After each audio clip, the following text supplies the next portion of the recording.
आज की वीडियो में मैं आप लोगों को एक सिंपल सा टेस्ट बताने जा रहा हूँ जिससे आप जान पाएंगे कि मुस्तकबिल में आप लोगों में हार्ट अटैक का रिस्क मौजूद है या नहीं। एक सिंपल और एक्सरसाइज टेस्ट है जिसमें आप लोगों को अपना रेस्टिंग पल्स चेक करना है। रेस्टिंग पल्स का मतलब ये है कि जिस टाइम आप कोई काम नहीं करते बल्कि आप आराम से बैठे होते तो उस टाइम अपना जो पल्स है वो चेक करना है। पल्स का मतलब ये है कि हमारा जो दिल है वो एक मिनट में कितनी दफ़ा धड़कता है।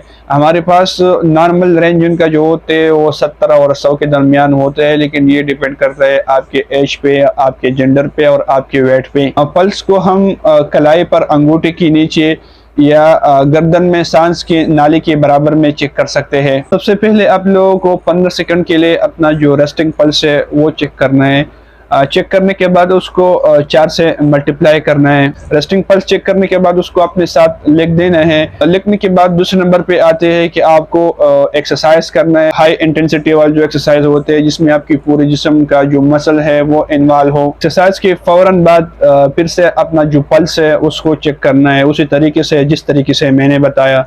उसके बाद जब एक्सरसाइज करने के बाद जब आप लोग थोड़ी देर के लिए बैठ जाए और एक्सरसाइज से तकरीबन 4 से 5 मिनट के बाद दोबारा जो अपना जो पल्स है वो चेक करना है। इसी तरह आपके पास दो किस्म का वैल्यू आ गया, एक है रिकवरी पल्स रेट और दूसरा है peak pulse rate. Peak pulse rate का मतलब ये है कि जिस टाइम आप एक्सरसाइज कर रहे थे तो उसके फौरन बाद आपने जो रीडिंग लिया है वो है आपका पीक पल्स रेट, और एक्सरसाइज के 3 से 4 मिनट के बाद जो आपने पल्स रेट लिया है वो है recovery pulse rate. For example आपका पीक पल्स रेट 130 है और रिकवरी पल्स रेट जो है ना 120 है, तो इसके दरमियान जो 10 का जो फ़र्क आता है इसका मतलब ये है कि 10 बीट पर मिनट की रफ्तार से या 10 बीट पर मिनट आपका जो हार्ट बीट है उसमें फ़र्क आ गया। इसके बाद आते हैं अपने मेन पॉइंट की तरफ।